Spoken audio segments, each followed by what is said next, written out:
cash, money, profit, the bottom line. Pretty important stuff. Your manager and franchisee have selected you to be a part of some critical restaurant operations. The cash you handle every day is the lifeblood of every restaurant. You'll want to be confident that you've done everything you can to maintain the security and integrity of the cash in your till. The processes that you are about to learn are intended to protect you, your manager, and your franchisee. They're common sense ideas that can make it easier to track cash and clearly define responsibilities. There's lots to learn, so let's get started.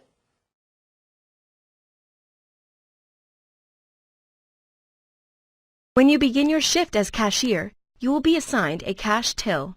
You will typically be responsible for the till for your entire shift as cashier. Select each image for more information. The cash till holds the cash. It has dividers that separate the coins and bills. The cash till is placed into the cash drawer below the POS. Many restaurants have several cash tills that are used throughout the business day. The cash till can be removed from the drawer and replaced, which makes the transition from one cashier to the next go much faster. People sometimes use the terms cash till and cash drawer interchangeably, but they mean different things. Of course, an empty cash till doesn't help if your first guest hands you a $20 bill. Obviously, you get more than a cash till. You also get a specified amount of money, called the starting bank. Your franchisee will determine the starting bank amount that should help you get through the busy times of day without stopping to get more change. This amount can vary from restaurant to restaurant. For training purposes, we will use $150 as an example throughout this course. When your shift is over, your manager will typically ask you to return your cash till to its original starting bank amount. A lot of things will be happening during the course of your shift, but before we begin, let's take a look at 3 general principles that will drive all of the processes you are going to learn. Principle 1. One hand in the till. The first principle is one hand in the till. Select the dollar bill image to learn more. One hand in the till means that you should be the only person that puts money into or takes money out of your cash till. Nobody else should be allowed to touch that cash. When you think about it, it makes all the sense in the world. It doesn't mean that you don't trust other people. It's because you are responsible and accountable for the cash. Principle 2. 2 people count. The second principle is to have 2 people count during any handoff of cash between you and your manager. Select the dollar bill image to learn more. Both the giver and the taker of cash should count the amount. You count. Your manager counts. We don't have to tell you that you should both get the same amount, do we? That sort of goes without saying. And if you don't get the same amount, you should both count it again. Don't hand over any cash or accept any cash until you both agree. Principle 3. Create a paper trail. The third principle is to create a paper trail. Throughout your shift, it is important to document any exchanges of cash. Select the dollar bill image to learn more. 1. Start of shift.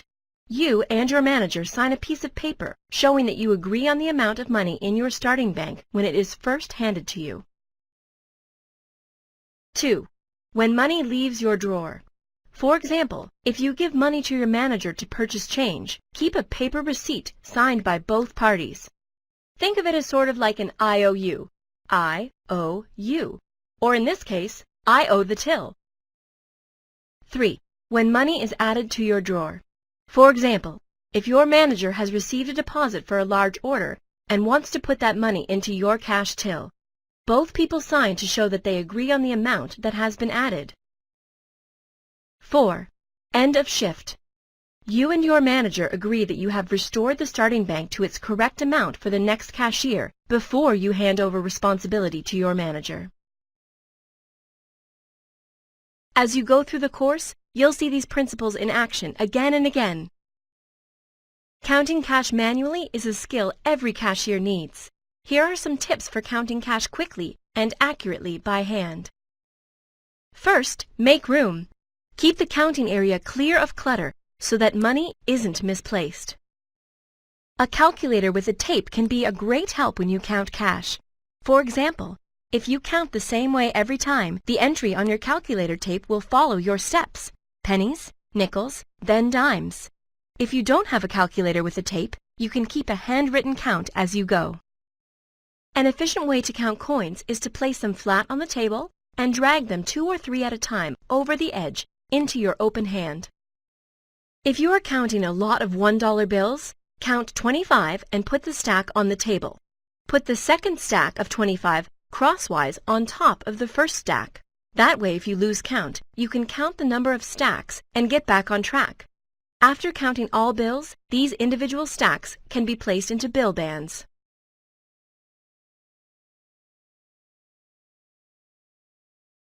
In the first part of the course, you had a chance to learn some important terms and 3 general principles of cash handling. You also learned how to count money accurately and efficiently. Now it's time to see what goes on during a typical shift as cashier. Watch for the 3 general principles: 1 hand in the till, 2 people count, and create a paper trail. You'll see them again and again. And you'll get to see some of the more common transactions that go on between you and your manager, like verifying your starting bank amount and purchasing change. Are you ready? Let's go.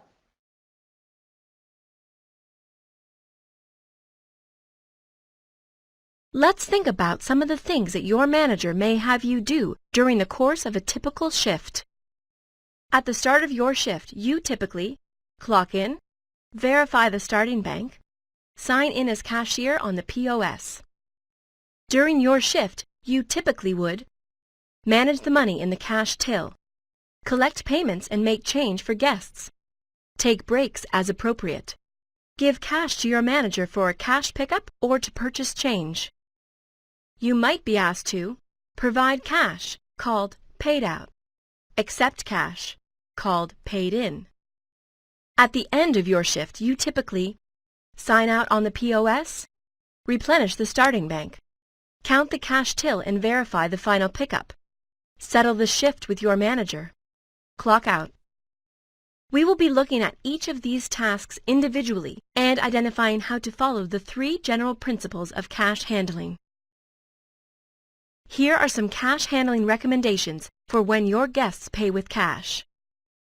Place bills on the cash till face down. Don't put the money away until the guest is satisfied with the change. Some counterfeit bills are printed poorly on the back side of the bill. If you think a bill looks suspicious, let your manager know immediately. During your shift, chances are you'll need to purchase some change so you can continue to conduct business. Let your manager know when change is running low. If your manager takes cash and goes out back to get change, you'll usually want to create a paper trail. Count the cash and hand it to your manager, who will count it again. Write the amount on a piece of paper which both of you sign. Place the paper in the cash drawer. That way, if something happens, there's a record of where the cash has gone. The manager gets the change and then returns to the POS with the change. The cashier counts the amount of change. The cashier removes the handwritten paper from the drawer and throws it away. When the cash drawer starts to get full or reaches a cash limit predetermined by your franchisee, your manager may perform something called a cash pickup. There are a number of reasons to limit the amount of money in your cash drawer. For example, it makes the drawer a less attractive target for theft, and it can make it easier to keep the cash drawer neat. Select each image to learn more about the general steps for this type of exchange. Count the amount of the withdrawal and have your manager count it while you watch. Your manager will enter the amount of the pickup into the POS and print the receipt. Both you and your manager sign the receipt which is placed in the cash drawer. When it's time to take a break or go to lunch, or whenever you'll be away from the POS terminal, you should make sure the cash is secure. You should also keep to the 1 hand in the till principle. You would typically sign out on the POS. Remove the till. Place the till in a secure location, such as in the safe.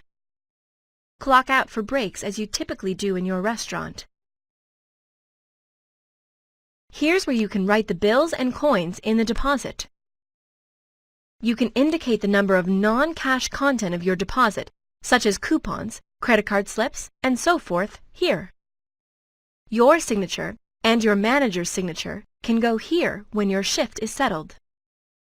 To put it simply, everything that's in the deposit bag should be written on the deposit bag. If you carefully follow the procedures and best practices demonstrated in this course, it should be more likely that everything will add up at the end of your shift when you cash out. However, what should you do if things don't add up at the end of the shift? Move the magnifying glass over each image to take a closer look. Check to see if any cash might be stuck between the till and the drawer. Count again.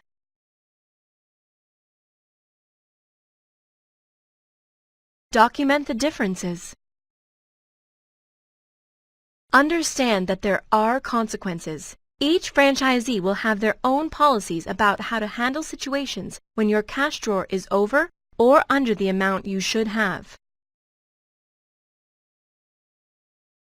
Time to put what you've learned